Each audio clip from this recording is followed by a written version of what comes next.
Hello, good morning, good afternoon, good evening, good middle of the night, wherever you are joining us from, you are incredibly welcome.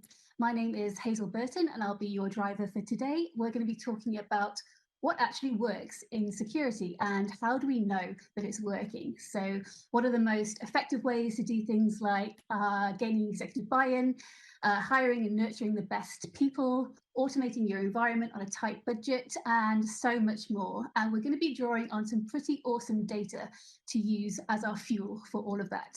So if you haven't already, do check out Cisco's brand new report out today. It's called the 2021 Security Outcomes Study. And today we're going to be picking out the key highlights of that report and discussing how security teams can use it as evidence to make sure your security programs are running at maximum potential. So you can download that report for free at cisco.com/go/security outcomes. And now I want to introduce three people with legendary status who are going to wade with me into the wonderful waters of this data and help us to understand what it all means. First up, one of my favorite people in the world. I learn an incredible amount every time we speak. She's been instrumental in the development of this report. So it's Wendy Nather, Head of Advisory CISOs at Cisco Duo. How are you today, Wendy? Well, I just possibly can't be any more excited than you are, Hazel. So, I'm kind of left bereft here, but very happy to be here. Awesome. And secondly, this report is for anyone who works in security, but for CISOs, we believe that there's some great evidence in here that will hopefully be really helpful to you as leaders of your security organization. So we thought it was very prudent to invite our very own CISO, the person ultimately responsible for keeping us all safe online, Mike Hanley. Mike, thank you so much for joining us. How are you doing? I'm doing great. Thanks, Hazel, for having me here today. Looking forward to the discussion. Awesome. And finally, none of this would be possible without the incredibly clever folks over at Scientia Institute. They have worked hand in hand with us to come up with all the analysis that you're about to hear. So it is an absolute pleasure to welcome founding partner of Scientia, Wade Baker. Wade, how are you doing? I'm doing great, Hazel. Thanks again, and literally a dream come true to work with you all. And it's been a long but very fun road. Glad to be at this moment. Awesome. And are the slippers still on, or did you dust out the fancy sheets today? I would have to contort myself to show you my feet, but I have real shoes on, so it's a special occasion. Awesome. Now, just before we get started, for those of you who are joining us live, first of all, you're very welcome. But we would also love to take your questions. So if you're watching us on the cisco.com website, there should be a Q&A panel that you can use to submit your question. If you're watching us on Facebook or LinkedIn, if you just type your question into the comments. And if you're watching us on Twitter, if you just use the hashtag security outcomes in your tweet, we can pick it up. Please don't wait, do that throughout the session. I'll gather them up and we'll answer as many as we possibly can at the end of the show. So without further ado, I'd like to ask you, Wendy, people who follow you on Twitter will know that you've been teasing this report for a while. You're very excited about it. Tell me why. Well, as a former CISO and a former analyst, one of the big questions that I feel we've never really been able to answer is how do we know what works in security? I mean, we know what people are doing, and we have plenty of benchmarks to explain that, but we don't know if it actually works.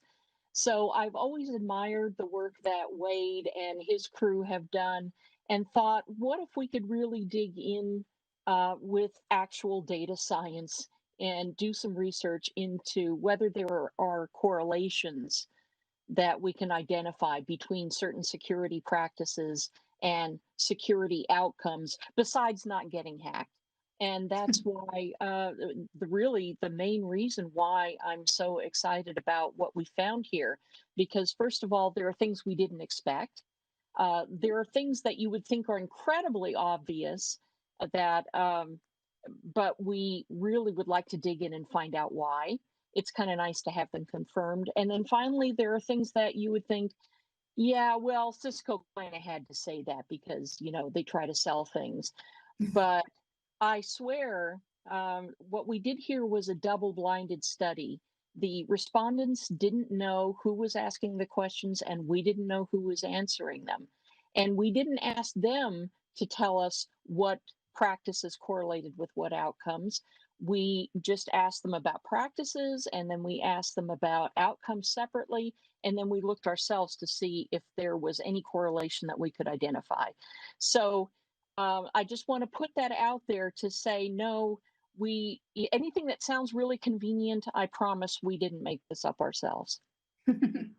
Brilliant. And Wade, can you tell us about your role within the production of this report and the survey elements themselves? So how we collected all this data and how we analysed it. Absolutely. So I just, in fact, this morning was writing about how I've been doing security surveys for a long time. I think going back to, I used to do some post-event surveys after like SQL Slammer and Blaster and MyDoom, if that gives you the era and length of time. and I've really never been able to be involved in a study like this one. True fact there. This was 4,800 respondents from all around the world, done with a quota-driven stratified random sample, if that means anything to the survey nerds out there. But we had a target for 400, 200, 150 responses from 25 different countries. We, Scientia, did not field that survey, but Cisco hired a legitimate survey research firm to collect that data. But we had the opportunity to analyze the data that was collected in that. And it was, I don't know what to say, but just really fun from a research standpoint. Again, you rarely have the opportunity to be able to dive down into detail at that level and segment it and slice it along 25 different countries and different industries and all those kinds of things. So it was a great thing to be involved in. And again, like Wendy said, I was very, very interested to try to answer the question of what does actually work in security, and to see probabilities and increases in success and correlations pop out of that analysis was really cool. Excellent. So Wendy mentioned there are some surprising things in here as well. So I want to maybe focus on a couple of headline pieces. Mike, before we dive into the rest of the data, I'd love to ask you, what is the one outcome, one piece of data that really resonated with yourself, and why is that? Yeah, for me, Hazel, a lot of this is about simplicity, sustainability, and just evolving our strategy to meet the changing needs of the businesses that as CISOs we're supporting. I mean, certainly inside Cisco, like many of you who are watching, we've dealt with a lot in 2020, the effects of the pandemic, the changing world around us, changing business models, new ways of thinking and working for employees. And to me, a key trend in the survey that I think is important that I'd say, I'd ask a lot of practitioners to think about is, how are you aligning your security strategy and evolving your security strategy in such a way where it contemplates the needs of the business and really kind of meets and accelerates the confidence with which you can, accelerate that transformation that your businesses are undergoing. We'll talk more about this as we go through, but I think that's just a key theme, is focusing on a shared understanding that security contributes to this transformation and figuring out the right, best, and simplest ways to go about that. Right, absolutely. We do have a chart which we're going to show you a bit later, talking about how you can use this data in a personalized way. You can kind of choose what you want to focus on, and you can create your own journey to get there. So I'm going to tease that now, and we're going to show it later. So Wendy, similar question for you. Where did the data surprise you most? Where did you say, ooh, the loudest? Well, one of the things that, we found some things that seem to correlate a lot with a lot of the different outcomes. And, the outcomes, as I said, are not just about not getting hacked. They're about minimizing unplanned work. They're about gaining buy-in from your peer organizations, your peer departments, getting cooperation from within your organization, which is always a very tough row to hoe for CISOs. And then there were things that appeared not to correlate at all with any of these outcomes. And one of them that just apparently had no statistically significant correlation was putting somebody in charge of compliance. And yeah, I just want to go womp womp womp here because a lot of people do not like compliance. I know some people who do, and they're very nice people. But um, it seems that just putting somebody in charge of compliance by itself is not enough to get you any of the outcomes that you want from your security program, including meeting regulatory compliance obligations. So it makes sense when you unwrap it and think about it that just putting the name in somebody's title is not going to help unless you have a lot of other practices that bring you closer to compliance. But that was one of the ones where we all just kind of looked at that and sat around and laughed a lot when we saw it. Well, can open, worms everywhere. I just want to remind, so if you've just joined us, we are live and we are going to be taking your questions. So if you're watching us on cisco.com, just pop your question into the Q&A. If you're watching us on social media, just pop your question into the comments or use the hashtag security outcomes. Wade, I'd like to kind of talk about some specific parts of the report, and I want to look at both ends of the scale. So I want to look at the most successful security practices, and I want to look at the ones that are the hardest to implement. So Wade, could you give us an overview of this bit? Let's start with the good news first. Which practices that are being implemented the most successfully? If you maybe talk about the top 2 or 3. Okay.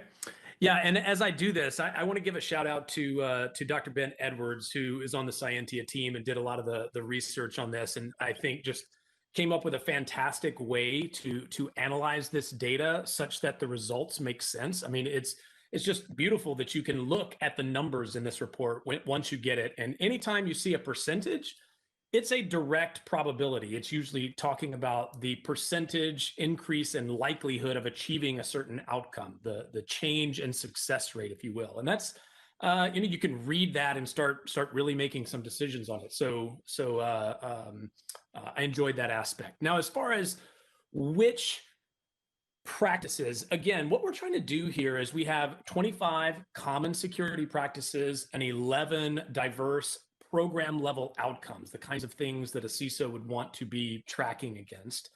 And we approached this from several different ways. We looked at overall which practices contribute to overall program success. And we also looked individually at each specific outcome and asked that same question, which practices contribute to this specific outcome? And as you might guess, depending on which outcome you're looking at, there's a different set of practices. So I'm just going to start with the overall, and this is one of the first charts you'll come across where we look at overall program success and the top contributors to that.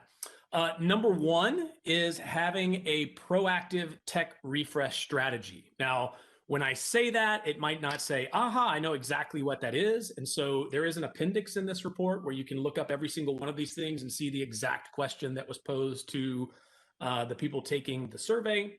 But what that's really trying to distinguish is how do you maintain your technology? Do you only fix it when it's broken?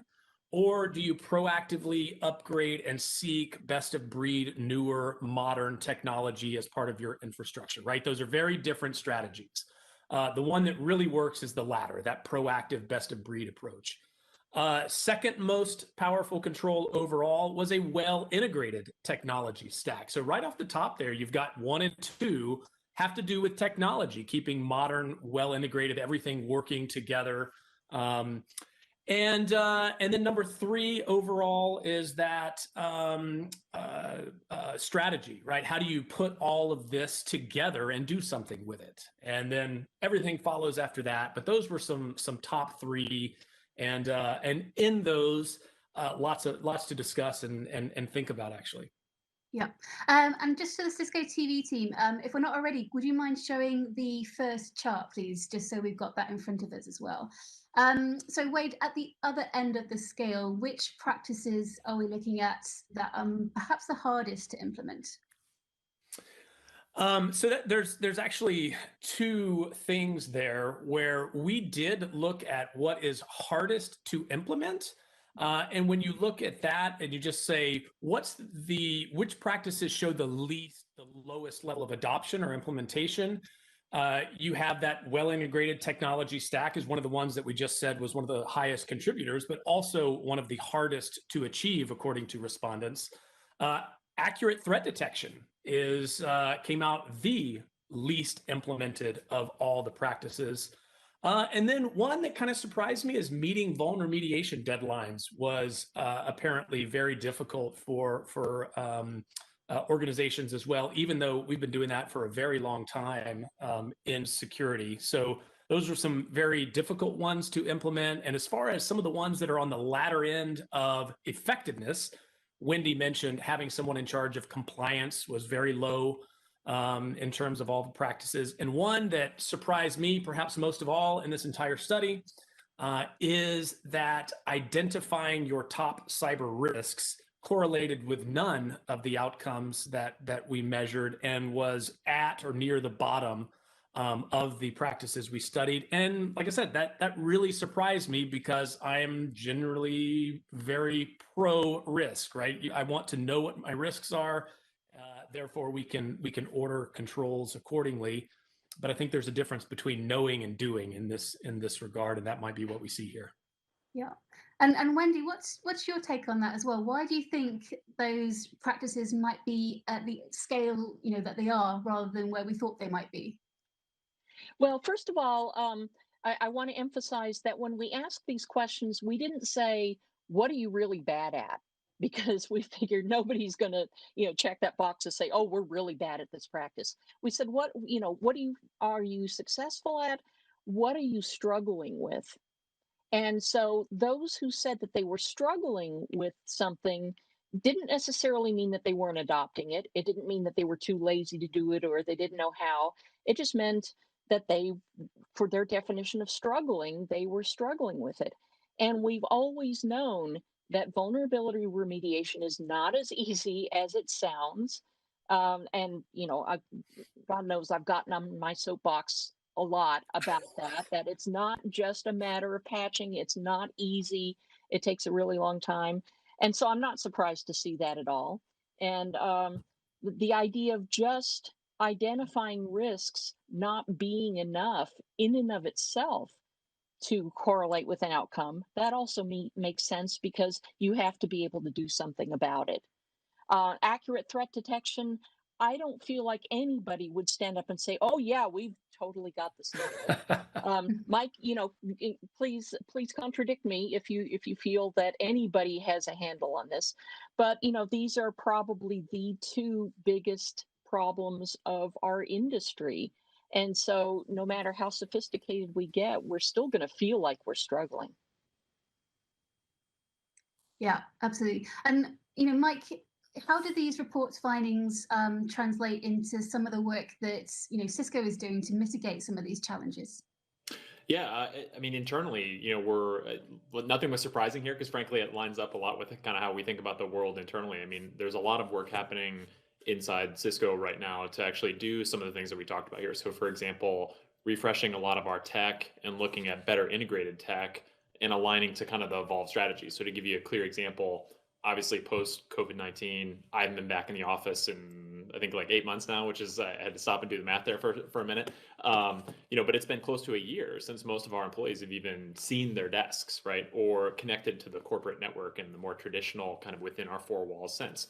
So the strategy then becomes, well, what's the new kind of way in which we can enable what's more or less a permanent state of remote work, and what are the ways in which we can implement controls, frameworks, ways of working that meet the employee base where they're at and acknowledge the fact that there are new ways of working. We are adopting new technologies all the time to enable those new ways of working. So a big pillar of what we're doing right now, frankly, inside Cisco is actually undergoing our own zero trust strategy and rollout. And actually before Thanksgiving, we in the United States, we made the zero trust experience available to a large portion of our workforce for many of the top applications that traditionally have been on-prem, go through VPN to connect to a web app that's in-house. But now that experience is the same as you would for Office 365 or for starting a WebEx. It's as simple as a one-click meeting for people to actually get started with some of those applications. So, it's not a security trade-off, because actually it's easier for our employees to comply and meet the standards and expectations in this case. But it also better acknowledges the realities in which they're working, which is a state of kind of permanent out of the office. Yeah, definitely. And we're going to be talking about the impact on people, and also the impact of COVID-19 on this year as well, because we have some specific questions around that. So we'll cover that in a little bit. If you're just joining us, we're talking about the 2021 Cisco Security Outcomes Study, which you can download for free, totally ungated, cisco.com/go/security outcomes. I want to talk about now the factors that will help you to maximize your success. So Wendy, what are some of your recommendations to companies who are watching this and want to keep their technology up to date, but they don't want to break the bank for obvious reasons? What are your recommendations for that? Yeah, that was one of my biggest worries when I saw that the top two most correlated practices were proactive tech refresh and integrated tech. And I thought, well, that sounds really nice. And of course, from a conventional wisdom standpoint or a cultural standpoint, we've always felt that newer was better, everything. But how does that help companies with very, very low margins, or agencies in the public sector where good stewardship of taxpayer money requires them to use technology as long as they can, as long as it will function, and only replace it when it breaks down, because that's more value out of that money for the taxpayers. So if you can't do those things, what can you do instead? And it turns out that there are quite a lot of other things. One of the most interesting that I found, and I wrote a blog post about it that is up on the Cisco website, is that we also mapped these practices against the NIST cybersecurity framework, against the functions that they list: identify, protect, detect, respond, and recover. And we found that protect was the second to last in the number of in the functions that whose practices correlated with successful outcomes, which was kind of weird. That might be a statistical effect, but the one that scored the best in terms of correlation was all the functions that belong to identify, knowing what you have, and being able to detect when that changes. And it sounds really simple when I say it this way, but I know it's not. It is not easy to do an asset inventory and keep it up to date and monitor what you have going forward.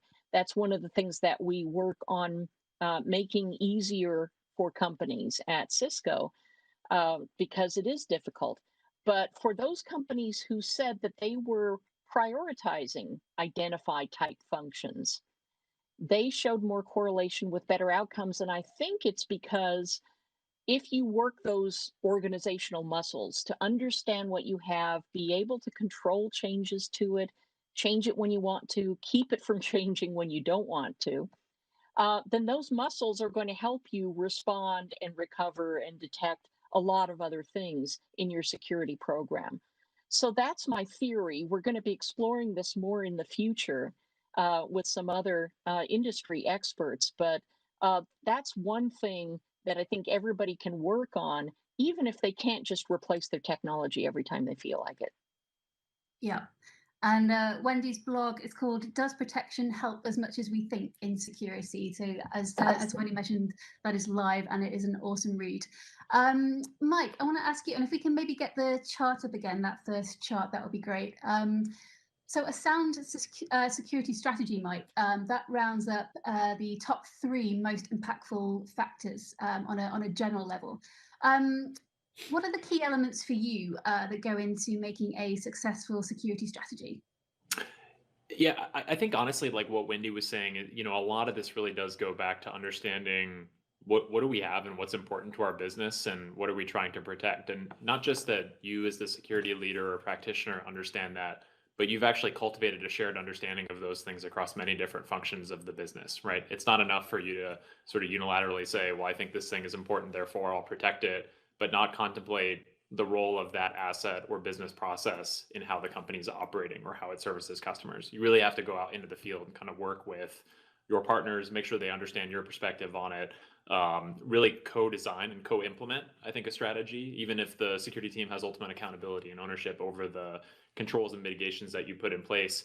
I think it's very important for your stakeholders to feel invested, feel heard, feel a part of that decision, make sure they understand what it is that you're trying to do so that they don't feel like you're actually working against the business objectives that they're trying to achieve. A lot of times this is basically changing your mindset from the security team kind of running around being the department of no to figuring out how you become the department of yes, and here's how I'm going to help you get this done safely and securely. And that doesn't mean that you can be everywhere, but again, this is where a thoughtful approach to really understanding what are the priorities of my key business partners? Do I understand the general direction that the business is trying to go? And then how do I support great security outcomes and actually accelerate the ability to make some of those transformations because I have a better understanding of what we're trying to do, rather than dragging everything down with sort of the checklists and the more maybe compliance approach to doing things. I think Wendy kind of touched on this earlier, and I thought it was good. But we talk about, well, if somebody owns compliance, then that's a good thing from a security perspective. Well, actually, I think about it differently, which is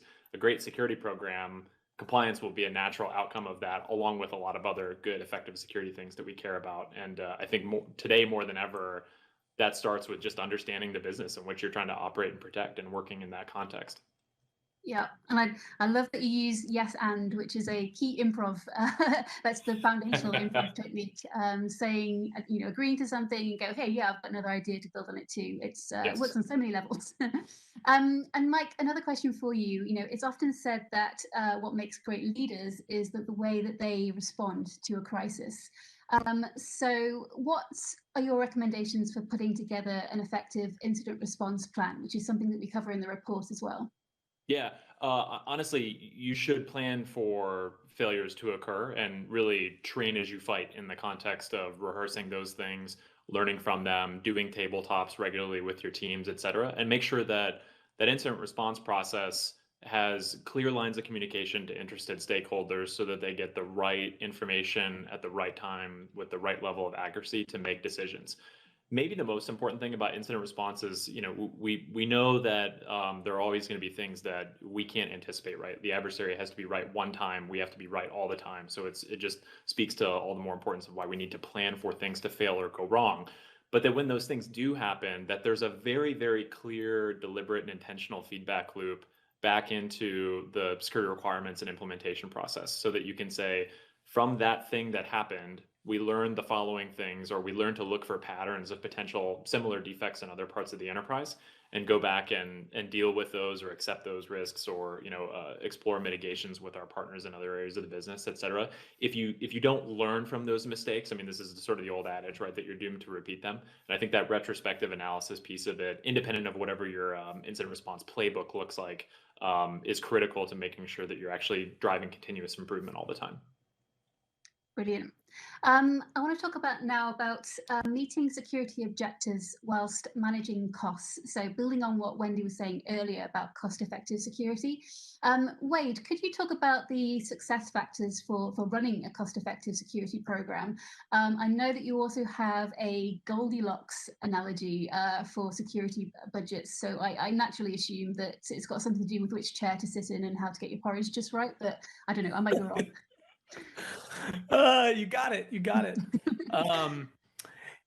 Yeah, and so just real quick on the chart that I think everybody is looking at there, that is overall program success. And again, the way you read these measures is when we looked at all of the results, having a strong proactive tech refresh strategy upped the probability of success, overall program level success, by an average of 12.7%. There's a little range there from about 10.5 to 14.5, showing that there's some uncertainty and there's a distribution underlying that, but on average by 12.7%. And so we did this overall, like you're seeing here, but for every outcome, of which one of them is running a cost-effective program, is one of the outcomes we measured. You'll see a chart exactly like this. So this is why one of the things I love about this report, let's just say that running a cost-effective program is where you're really, really struggling, right? You feel the need to minimize cost and yet still be effective, flip to that outcome. And what you'll see there is some things that are similar. You do see the well-integrated tech, you do see the proactive tech refresh strategy. But you see some things like, security awareness training added in there, having a sufficient but not ridiculously large security budget is a critical success factor for running a cost-effective program. Incident response, disaster recovery, vulnerability remediation deadlines. I view those almost as the basic blocking and tackling of a security program. We know we can't prevent everything, so we need to be able to effectively deal with something in a timely manner when it happens, whether that's an investigation in say an intrusion scenario, or failing over very quickly to maintain resilience in some type of business continuity context. Those types of things are popping there. And overall, one of the things I see across this entire study is it's not just one thing. If you just look at those numbers, I mean, this is not the one for cost-effective program, but if you just look at those numbers, all the charts are kind of similar. In other words, there's not one thing you can do and you increase your chance of success by 90%, right? It's the combination of a bunch of little things done well or better than average that kind of build a successful program. And also, there's some color coding of all the practices here. And we have 3 categories: architecture and operations, business and governments, and strategy and spending. And in many of these, it's not just one thing. It's not all about architecture and operations, although that one was featured a lot in all of these. It's really across the board. And I think that aligns with what we teach, at least, about building a good security program. It's it's everything and everybody. It's not just one thing or one person. But you really do see that reflected in the data. And it was gratifying to see to learn that from the data, rather than just kind of making it up ourselves, or it just being a reflection of, I think these things work well. Yeah, absolutely. And in the report, we've categorized all of these findings into things like enabling the business, managing risk, and operating efficiently. So hopefully it's all laid out nice and clear for you. It is, if I haven't said it yet, it's a great report. And you can download it at cisco.com/go/security outcomes. Wendy, I'd like to ask you about the fact that the report demonstrates that when it comes to trying to avoid cyber attacks, we shouldn't just be studying, the big public incidents for, trying to find clues on how to avoid them ourselves, but we should also look to our own incidents and our own near misses. Can you talk about why that might be and how companies can do that? Well, some of the best companies that I have worked with and talked to in terms of incident detection and response, um, they, as has been said before, they work on it continually. And one of the things that they try to do is they try to automate whatever they feel that they can make repeatable, consistent, precise, tightly scoped, and that they can set and forget. So anytime they either hear of an incident externally or experience one, they look at how could we have detected this, or how did we detect it? What's the best way we can detect this? And now that we know how to do that, can we automate that so that we don't have to rely on humans to do it anymore? Can we build it into our portfolio detection? So it's not one big, massive automated thing that is going to magically find everything. They take what they have known how to do and what they can now standardize, they automate it, and then they move on and they keep working on continuous improvement.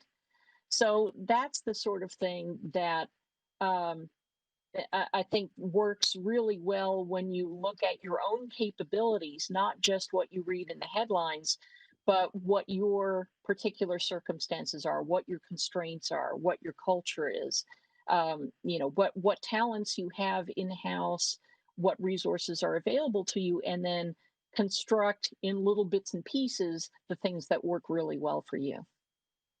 Excellent, thank you.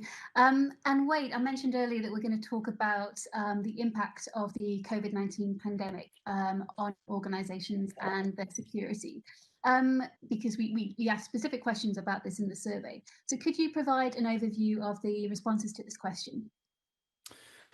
Sure. So what we did here was, again, normally we had practices and outcomes, but we went off script a little bit and asked specifically about COVID-19 as separate from those 11 outcomes. And the question was basically, how did this impact your IT and security operations? You know, did everything just crumble down, or did you shove on through fairly unscathed?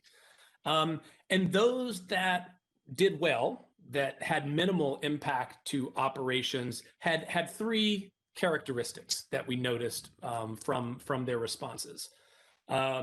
First, they took this proactive tech refresh strategy. I know we keep saying it over and over again, but when you read the report, you're going to see that almost everywhere. And because of that, I do think we need to recognize that, hey, this must be fundamentally important, right? And I think a lot of that has to do with, you know, if you can imagine a situation where you're trying to cut over to a remote workforce and you have two scenarios. Is that going to be easier to do with a huge amount of technical debt and legacy systems? Or is that going to be easier to do for a more modern SaaS-based infrastructure where you can make changes like that when you have to? I think pretty much everybody kind of would agree that, oh, the latter sounds better. So I think I get it.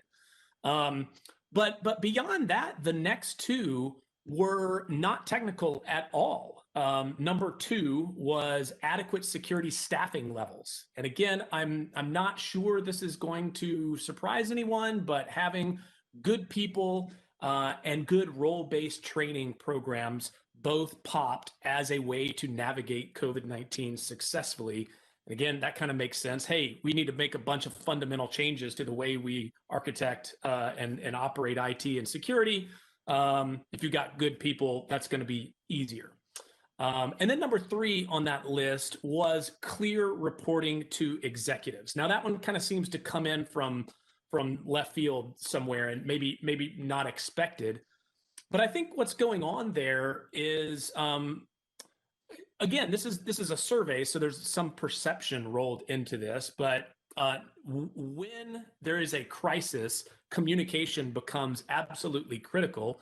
And if you think of a scenario where communication with executives and company leadership is horrible from the IT and security teams, the impact to that is just going to be a disaster, whether that's perceived or reality, right? And if the lines of communication are open and running smoothly and done well, it just helps everybody be on the same page and navigate that crisis. And those are the top three. And, you know, when you start to diagnose them, I think they make a lot of sense.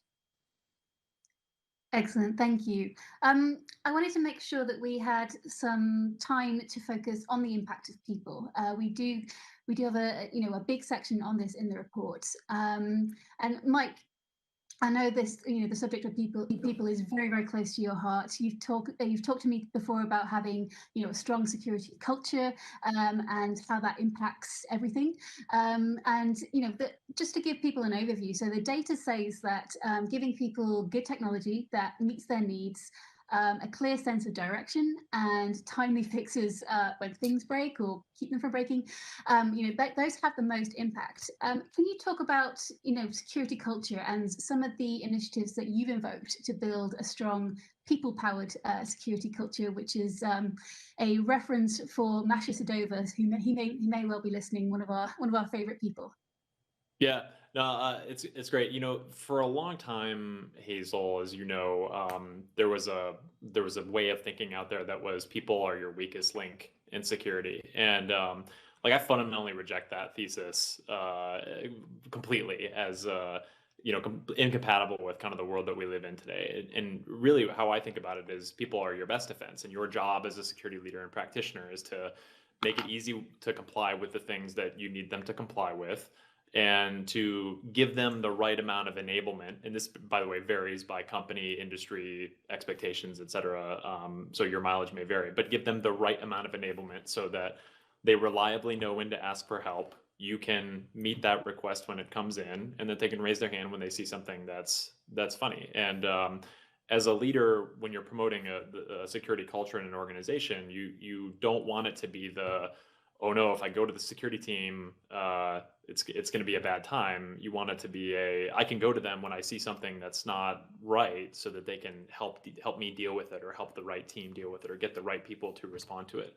And as Wendy will remember, when I was part of Duo, every month when we had the company all hands, anytime I got up on stage for whatever the reason was, the first thing I did every time was I said, raise your hand if you're on the security team. And the goal, of course, was to get everybody to raise their hand. And really underneath that is there's this desire to make sure that people have agency and they feel like they have some amount of ownership over security of the company and your customers. And they really have internalized that as on a day-to-day basis. No matter what my job function is, if I'm working in accounts receivable, if I'm a software engineer, if I'm a lawyer, that the way I handle information, flag concerns, ask questions has a meaningful impact on the security and opportunity of the company. And certainly, again, based on role or function, that can be a small impact, that can be a big impact. It doesn't matter, but you really want people to feel like they have a role in that. And it's definitely not to make everybody a security expert. That's intractable. And it's not, we want people to be experts at the things that we hired them for at the company. But we want them to feel involved in the system, and the system is working with and for them and the greater good of the company. So really just making sure it's that kind of inclusive approach to thinking about security, not security in the ivory tower, is a great way to leverage that human sensor network that exists in the company, because that really, at the end of the day, is your best visibility and your best control. Fantastic. And I apologize if there's any loud bangs coming from my end. One of my neighbors is throwing a fireworks party, so I'm not sure why, but so apologies for that. But Mike, we also discussed how diversity is so important, both in people's backgrounds, in their skills, their opinions. They're all essential, and it's about creating a culture where your people feel included, respected, and are able to really grow their careers. And you've talked to me about this subject on the Security Stories podcast, so I know how passionately you feel about this. How do you recruit diverse talent into your team, and what has been the impact of that? Yeah, like we talked about in our conversation, Hazel, I think if you want non-traditional and exceptional results, have non-traditional and exceptional recruiting practices and hiring practices. And like we discussed, I have middle school teachers who have been on my teams. I have artists, designers, people with liberal arts backgrounds. My undergrad was in economics, so I'm kind of a math and stats person before I got into security. This diverse range of experiences, thoughts, and perspectives is actually what allows you to take a more holistic view of how people work with and experience technology, security, and business practices. If you have this monotheistic security culture, you're only going to see things through a lens that's frankly like too homogenous to sort of think outside the box about like what are the right way to meet people where they're at. And the reality is, across the rest of your business, you have people with tremendously diverse backgrounds and sets of experiences, educations, cultural perspectives, and you need to model some of that within your team. Now, this isn't to say that you shouldn't hire people who have security engineering backgrounds or security policy expertise. You absolutely should, but you should very much seek out to find people with some of the other complementary different experiences and perspectives that can really give you a well-rounded approach, and also really help you as a leader make sure that you're being challenged and that you are not overly driving or indexing on your own backgrounds and experiences. So creating that constructive dialogue, and what if we tried this? What if we did that? At my last company, we did this, can really lead to some net new and novel ideas that you wouldn't otherwise get if you had a more a team that was engaged too much in sort of a groupthink. Brilliant. Now, I have two of my questions left, but we do have some time for audience questions. So please do start thinking of those and getting those in. If you're watching us on cisco.com, there is a Q&A panel that you can use. If you're watching us on Facebook or LinkedIn, pop your question in the comments, or on Twitter, use the hashtag #SecurityOutcomes. Wendy, let's talk automation. So this is about trying to counteract, some operational dead ends, some bottlenecks, and hopefully this has an effect on easing burnout as well. Now, the report suggests that automation does indeed help with all of that. So do you have any recommendations on how companies can best move towards having a more automated security environment? Yeah, automation is really hot, and it would be great if we could just, set everything running and set it and forget it. But of course, it's not that easy. My personal hypothesis on this is that automation, when it's done right, goes best with certainty, precision, commitment, and transparency. So certainty, you have to be sure that whatever you're automating, whatever actions you're doing, you have to make sure you really want them to happen, like all the time, consistently.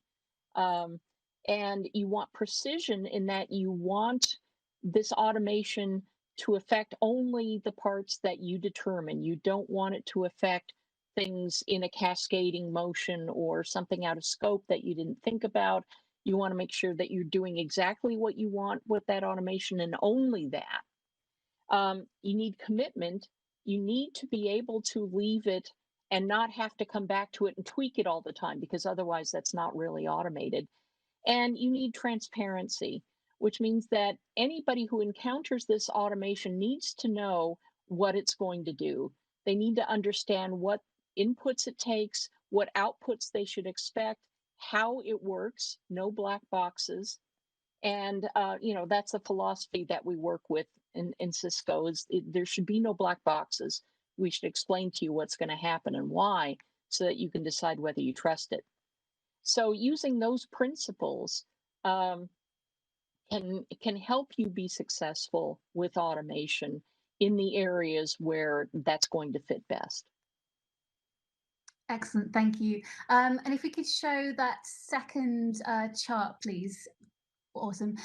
Here's the big one. I'm so excited here about it this is. one. And this is actually interactive on the cisco.com/go/security outcomes page. So you can really play about with it at your leisure. So Wade, this last chart is basically a roadmap for success. We call it the ultimate choose your own security adventure. Can you explain this chart, how people can use it?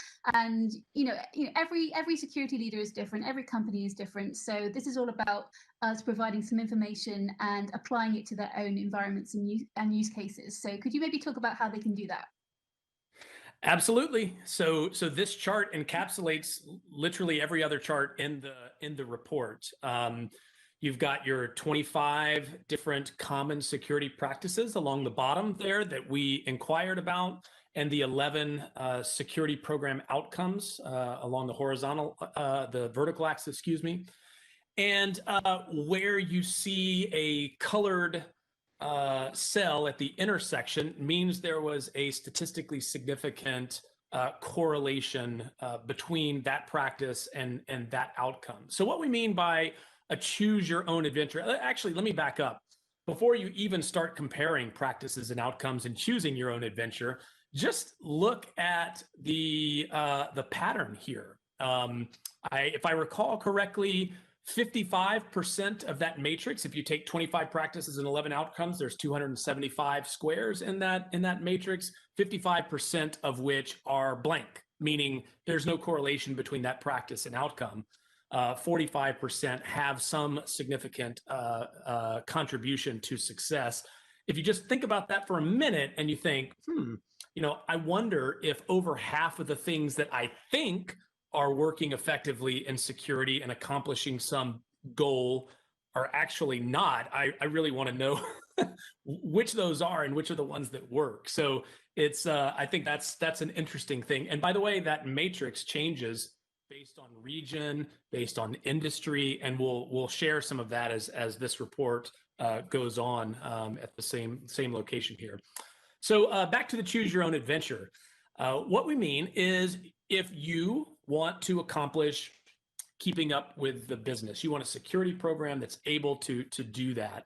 That first outcome, just scan across horizontally and look at the practices where that blue color pops, where it's dark blue, that's going to be the strongest correlation, and just follow the practices and pick those out. If you look at that, there's about a dozen practices that, based on this analysis, significantly increase the likelihood of success for programs wanting to keep up with the business. Maybe you want to manage top risks. Maybe you want to run a cost-effective program. Maybe you want to retain top security talent. Works the same way, right? Find your objective of choice, scan across, find practices that the analysis shows contributes to that outcome. But that's not all. You can also read this vertically.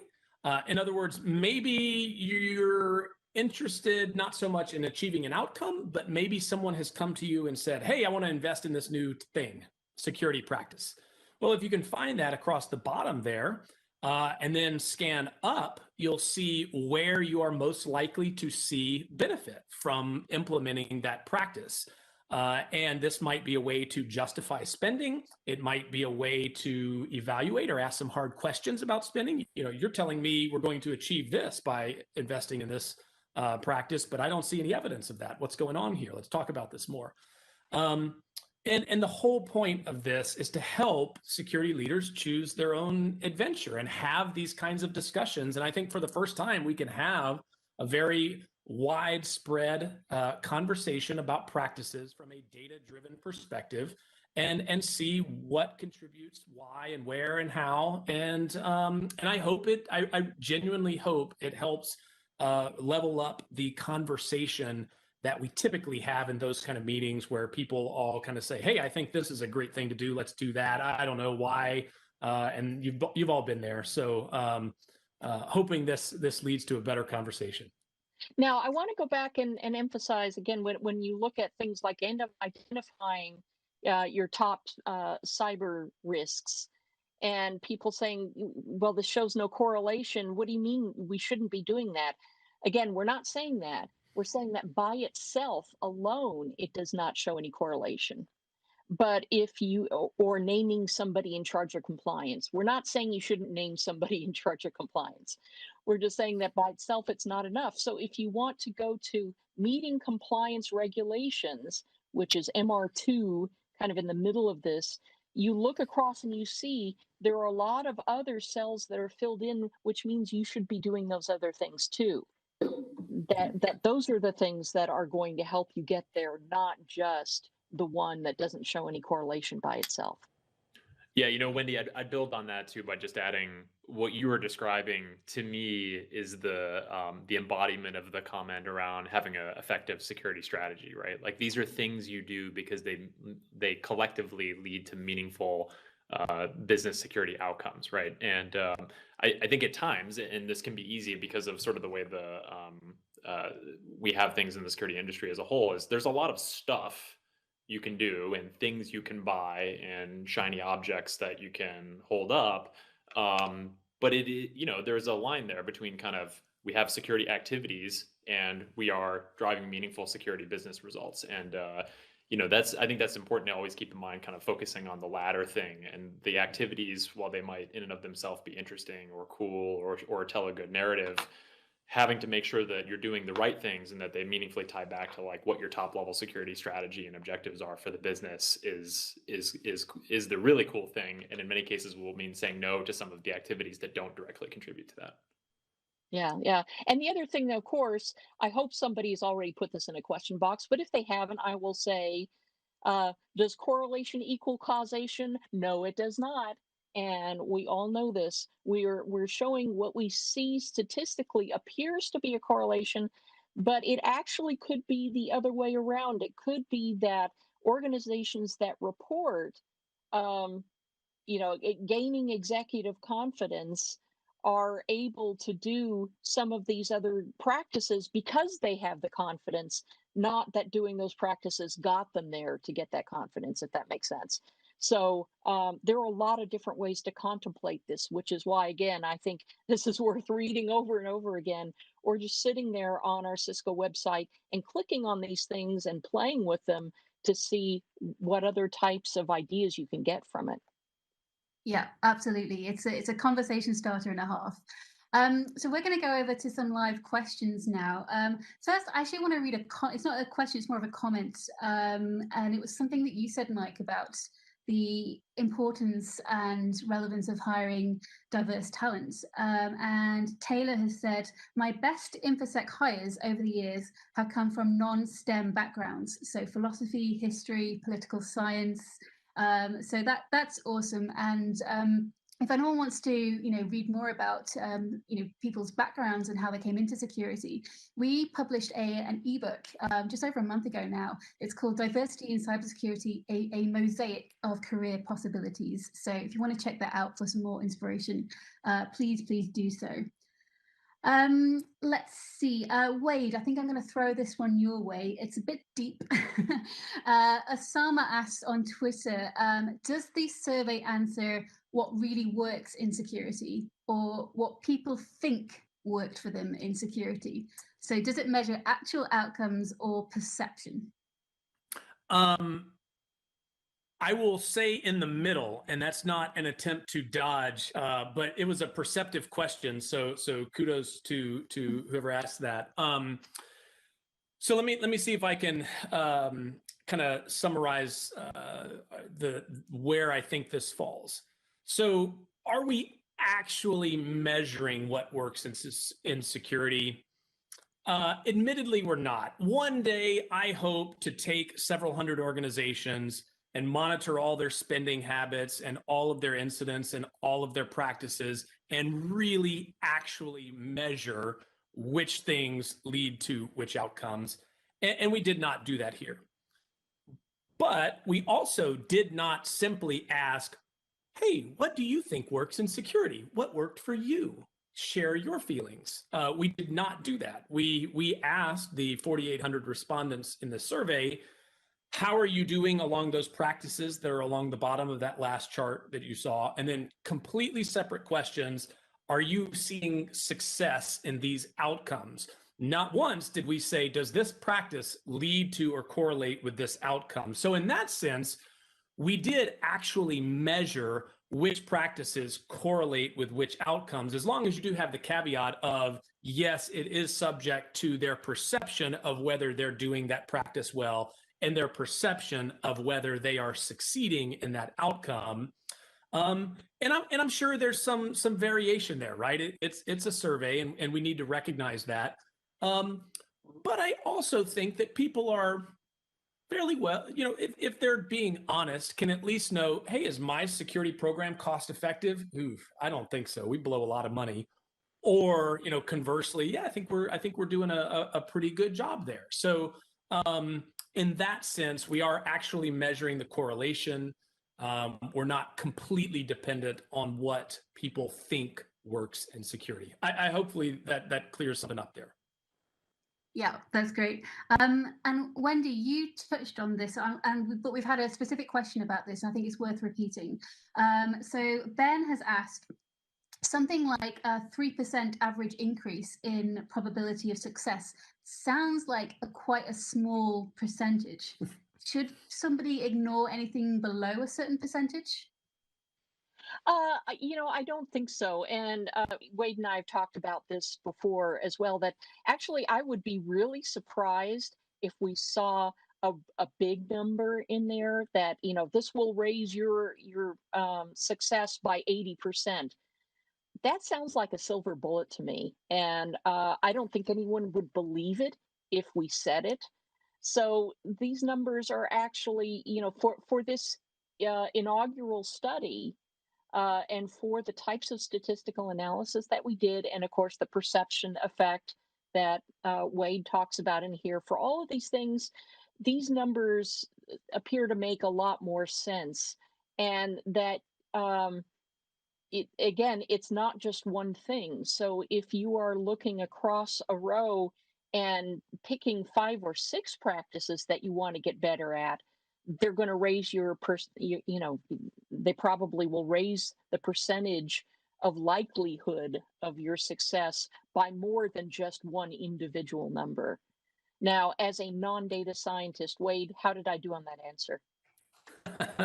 I thought you did very well. That's right. I think sometimes we're a little bit too optimistic on, if I only did this, everything would change and we'd go from bad security program to great overnight. And it's just not that case. These are all building blocks. It's incremental. And the goal here is to do a multitude of things that have good evidence that they actually work. And if we put that together, chances are we're going to be more successful than other programs. But there's no guarantee of success. Great. I've had a few more questions, so we might go a couple of minutes over. I hope that's okay with everybody. Actually, Wendy, stay there because I've got another one for you. Steve asks, your integrated cyber capabilities is key to a successful outcome. Sounds a lot like a zero trust approach. Was this construct addressed in the report? Was zero trust addressed in the report? Well, zero trust was addressed separately in the report. And yes, that the idea of integrated technology was asked very broadly and on purpose because it could mean a lot of things that don't necessarily have anything to do with the principles of zero trust, which are basically don't trust anything just because it got through your firewall or just because it's inside. But we do have a section in the report where we talk about we did ask respondents, are you all into zero trust, or are you working on it, or are you not doing it at all? And so what's really interesting is that the ones who said that they were all in on zero trust showed a higher correlation with successful program outcomes. And the ones who said, nah, we're not doing zero trust also showed a pretty high correlation with successful outcomes. And just the ones in the middle who said, yeah, we're kind of trying it, reported less statistically. And I'm still trying to figure that out. And it may be just because they're not where they want to be yet. So they don't feel successful, independently at those outcomes. I don't know. I think it would be a good area to dig in more deeply. Excellent. And last question is specifically for Mike. So Natalie asks, Mike, what is your top advice for security executives for the next year? My top advice for security executives for the next year is to just get to know your business better. It's not possible for any of us to know everything there is to know about security. That's why we hire teams, people who have specialized experiences in particular backgrounds or experiences outside of security that complement how the team works. But your effectiveness of that team and how you deploy your strategy is going to be limited by your understanding and sort of mastery of the business around you, right? So there's no one CISO role or security leader role that's got an identical sort of pattern for how you run those plays to implement it in a business. So best thing to do is just get to know the business around you, and maybe more importantly, get to know where the business is going. Kind of here in Michigan, we'll say, you want to skate to where the puck is going. And that's really important, I think, to understand, like, where are you going and how do you make sure the security strategy meets the business where it needs to be. Excellent, thank you. I love a good hockey analogy.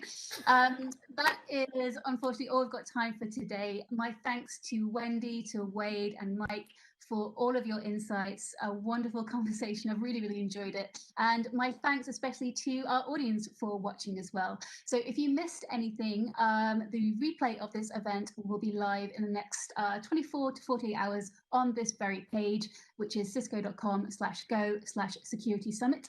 And to get your very own copy of the 2021 Security Outcomes Study, it's there, it's on the screen, cisco.com/go/security outcomes. It is a thing of beauty. And as I mentioned, there's that interactive version of the Choose Your Own Adventure chart on that webpage as well. So with that, I will say goodbye for now. Here's looking forward to a great 2021. Thank you so much for watching. Goodbye.